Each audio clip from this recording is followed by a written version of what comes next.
you change a situation, you don't change a situation by escape. You don't change a situation by leaving. You change a situation by working, by struggling, by sacrificing to fix it. Teachers love you. You gotta start loving yourself.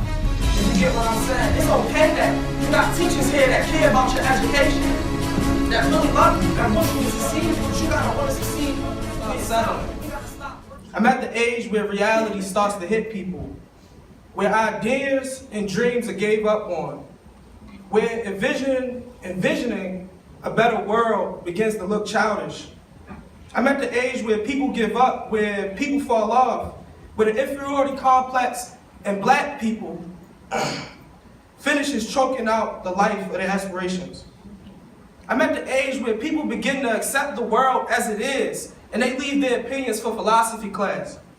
I have friends that had big dreams of making big businesses, but now they're just okay with a job that can just pay the bills.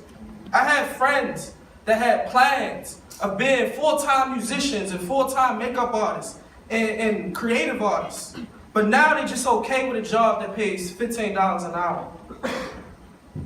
What happened? They settled, and reality hit. But what really happened is they brought it. They believed them. They believed what society said. They believed what the teachers said. They believed what their parents said when they said, you can't do it.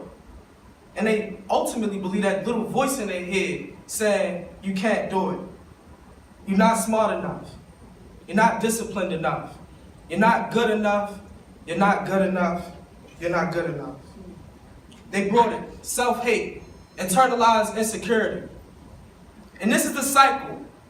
What keeps the black condition the way it is many normalized, destructive merry-go-rounds, if you will. And this is one. Where black and brown children feel that they can't achieve their wildest dreams. Where black and brown children feel it's childish to think that they can change the world, that they just have to color in the lines.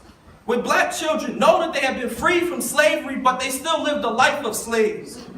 But because the chains are still on their minds, and they put chains still on their hearts, and so they don't do what their heart tells them that they can do. They just follow and are stuck in a trap. They tell themselves, like, how can I do it when I'm from the hood? Or how can I do it when I ain't grow up with money? Or how can I do it when God made me a nigga? And everybody know niggas ain't shit. And what compounds the issue is self-doubt, messing them all up, is that when you go and talk to black teachers and black parents and black mentors, they tell these children that you gotta play the game, that you gotta finesse and fake and connive your way to success, that you're not good enough to make it, you gotta play the game. And in this white man's world. And no, it's not. And if we can be honest today, how many people have heard that? You gotta play the game. And if we can be really honest today, how many people have said that? That's real. And you got a chance to change that. But it's destructive. It's really destructive. It's very destructive to the dreams of our kids. They want to recreate the world. They think they can make things different. They think they can change their communities. They think they can own corporations. And they can do it. And they believe that they can do it until you told them or you looked at them a certain way or they just felt it in you that you don't think they could because literally you don't think you can. And so you tell them that that's not how life works. You got to play the game till you get on the top and you get in the position to do this and to do that. And family, this is not what our ancestors died for. They didn't die so we can have a chance to play the game. They didn't die so our children can be free and still act like slaves. They didn't die so we can just survive. They died so that we can live and thrive and create and build and change the world as we will. Millions of our ancestors have paved the way for us to be here. Some we know the names of and we celebrate, and some we will never know. Just think about that. People actually died for us to be here. So no longer can we teach our kids that it's about getting a good job or it's just about getting out the hood, because it's bigger than them. People died for them to be here. What you have to think in your mind is, what can I tell these children, my children? What can I tell them that's going to take our people to a whole nother level? I think about that all the time. When I think about what I'm going to say to black teachers at an Atlanta conference, I think, what can I tell these teachers that's going to take our people to a whole nother level? So we can't just think small. You got to think, what am I going to tell these kids that's going to take us to a whole nother level? Now, with that being said, you think that having one individual having a good job will change the condition of our people? It'll change the individual. It'll change the family. But the hood, the struggling and bustling masses of our people, their condition will remain the same if you do nothing about it. We don't need more people with good jobs. We need job creators. We don't need more people playing the game. We need game makers. Now, some may ask, Elijah, why can't they just, Elijah Miles. And they ask, Elijah Miles, why can't they just chill and have good jobs? My answer would be, it's bigger than that. And I say that all the time, but I don't think up until a year ago I actually knew what I meant, because I was talking from my soul. But what I mean is that life is not about the individual. Life is not about me or you. Life is much bigger than us. Elijah Miles was born, Elijah Miles will live, and Elijah Miles will die. But the people, our people, will live long after we all are gone. That's right. And so that's who we gotta fight for. That's who we gotta work for. And so we can't fool these kids and tell them that they can just play small, they can just be normal and have fun and kick back. No. We think, some of us, we think since Harriet Tubman struggled that we good now. You know, she figured it out. She made it happen. We think since Martin and Malcolm struggled and they did some stuff that we straight now. You know what I mean? We good. We out of that. But no, there's more work to be done. The struggle continues. And until we live in a country where our black boys and our black girls are safe, not feel safe, they are safe, we got work to do. Until we live in a country where we own our own schools and we teaching our children who they are, we got a lot of work to do. Until we control where we live and control the stores in which we live, we got work to do. Until our young men are not working the corners but working the boardrooms, we got work to do. A lot of work to do. And this work is not just my work or your work. This is our collective work. This is the work that you inherited because you were born into a world where people are struggling. This is the work you inherited because you were born into a world where your people are struggling. And so you got to do something. And so our ancestors have struggled. They have done stuff. They have made leaps and bounds for us. And we got to honor them for that. But in their honor, we got to continue to work. And so when your student says that they want to be a principal of a school one day, first, you got to let them know you can do that. Easy. You can do that. You got that. But ask them, did you ever think about making your own school? When your student says, I want to have a small business, you be like, yo, that's dope. You got that. But did you ever think about having your own corporation? It's another level. It's another level. And so when they ask, and this is the one I had trouble with, when they ask, basically, that he said, after I go to law school, you know what I mean, you want to work to some prestigious law firm. I don't know any, you know what I mean? But when he say that, you say, yo, that's dope. You know what I mean? That's cool. I know you can do it, but did you ever think about making your own law firm? We gotta take it to a next level. This gotta be the next level generation. We can't just continue to play the game. I'm gonna tell you a story before I leave. And I don't tell this story often because every message just ain't for everybody. And but this story is important to me to tell y'all because y'all black. And and y'all, and this story, and this story really changed my life. This situation. So, I was in middle school, and in middle school I was a rough somebody, And like my middle school will tell you, I created gangs. I started a Stop Snitching campaign when I was in 6th grade. I was fighting all the time. I was doing some leader stuff though. I was doing some leadership stuff.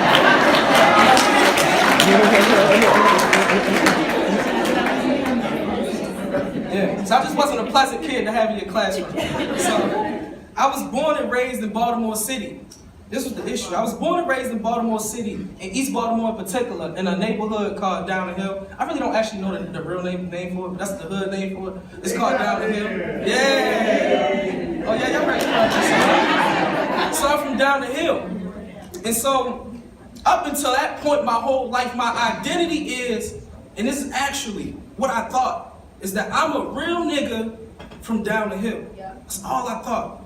And anybody that's not from Down the Hill, I don't mess with you, because I'm from East Baltimore, Down the Hill, and I'm a real nigga. That's all my identity was. Until I had a teacher named Mr. Scott. And Mr. Scott was like, he was smooth, cool, young black guy, you know what I mean? And like all the, he was like the cool teacher. All the young men, white and black, just always tried to, you know what I mean, get Mr. Scott to talk to him, you know what I mean? Try to get his attention. So I was the same way. And Mr. Scott, he had dreads, but not like the, you know, the like the get your hair done all the time type dreads. He had like them, I'm proud to be African, untouched dreads.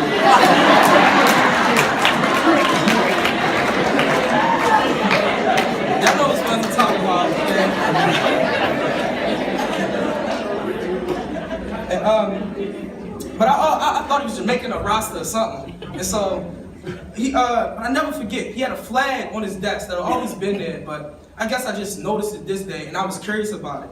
And so I said, what's up, Mr. Scott? What's this flag? And I never forget, he stopped what he was doing, and he looked at me confused and was like, Elijah, that's your flag. And as if to say, like, boy, how y'all know your own flag? You know what I mean? And I mean, it's coming to my eyes right now, but every time I think about this moment, you know what I mean, it really brings tears in my eyes, because this is like one of the singles most important moments of my life. And he hate when I talk about him because he's so humble, but it really changed my life.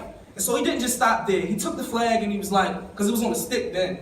I still the same flag. It was on a stick then. But he took the flag and he was like, Elijah, the black is symbolic for the color of our skin. He said all of us not, you know what I mean, dark, but it's symbolic for the color of our skin, all African people.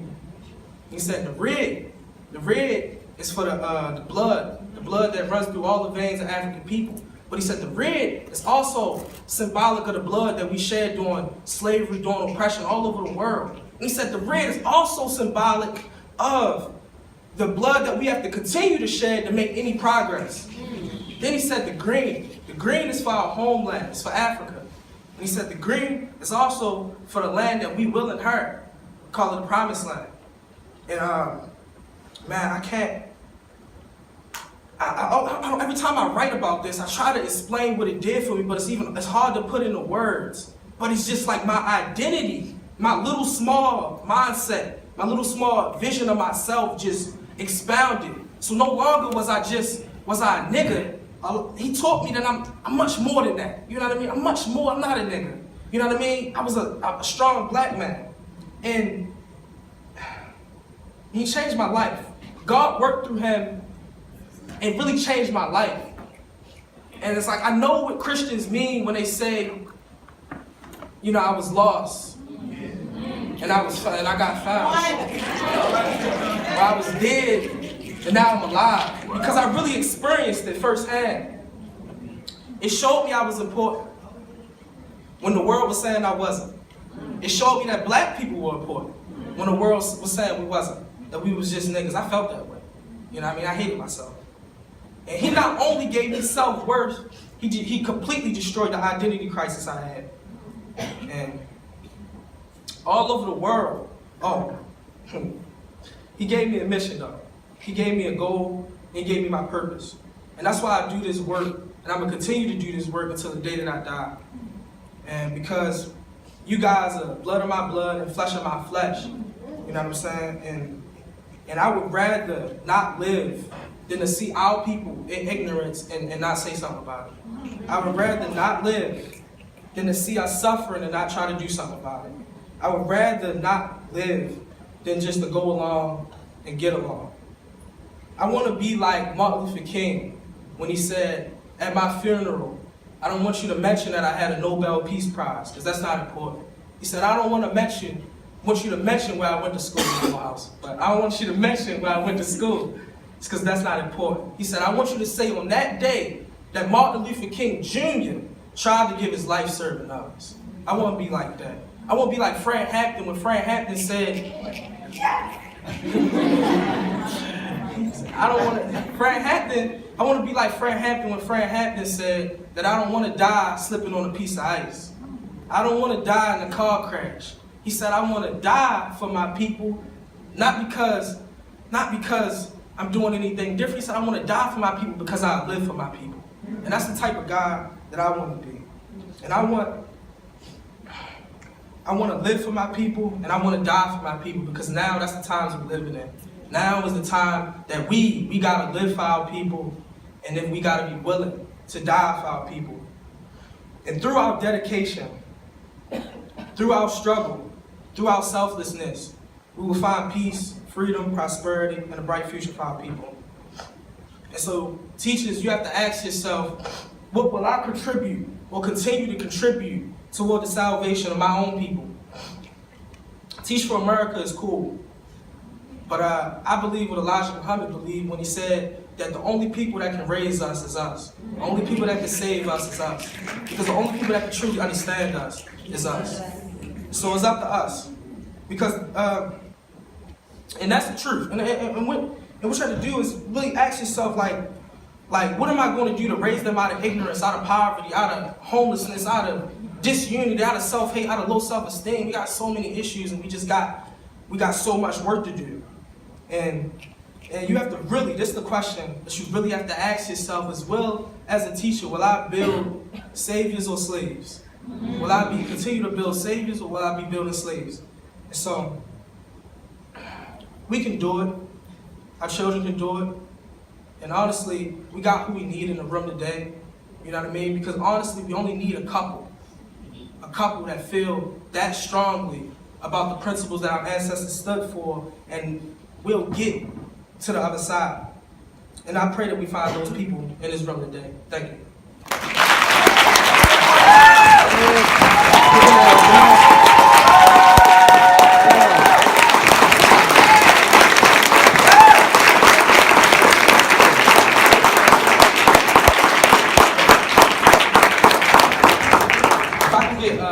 One more second of y'all time to tell you about, you know what I mean, about the work I'm doing. Because I stopped speaking for a long while because I was like, Lodge, it's not doing it enough. You know what I mean? I love words, and I feel like words can change the world, but I was like, it's not doing it enough. So I made my own organization. It's called Tendem, and we basically is an organization out of Baltimore. And what Tendem is focused on 3 problems that deal with black people. One is the lack of knowledge of self. So basically, we focus on knowledge of self, which is like, we got a book club, you know what I mean? We read books together. There's a bunch of college students, you know what I mean? But we can't just think we know, we gotta know. We actually know ourselves. So that's one. The second principle is we focus on unity, and we try to basically have programs, and basically in the organization, we try to make sure that we're actually unified. Meaning no gossip, no backbiting, no false love. Like, we try to really be unified and try to spread that to the community. And the third principle that I really want to focus on is economic security.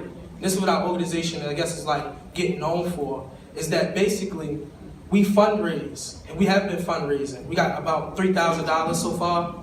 And, how we get this money is we sell shirts, we sell smoothies, we throw parties, and not a dollar goes into any of our pockets. We basically saving all that money until we have enough to have corner stores. And we don't just want to have one corner store because we got to think big. We don't just want to have one corner store, we want to have a couple corner stores, we want to have real estate, we want to have barbershops, we have salons. And people say we can't do it. I talk to business people all the time and say it can't be done. But I've seen it done, and I know I can do it. And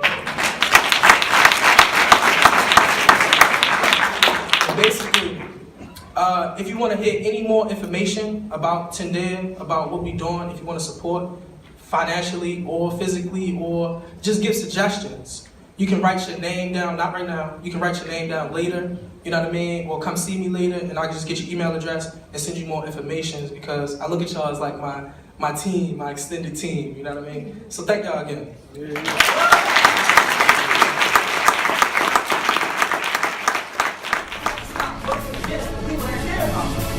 I am beautiful, I am smart, I am good enough for what's coming to you. You gotta believe it. Because if not, this world will tear you apart. You gotta believe it. When they say you can't do it, you gotta believe I'm talented enough to make the impossible possible.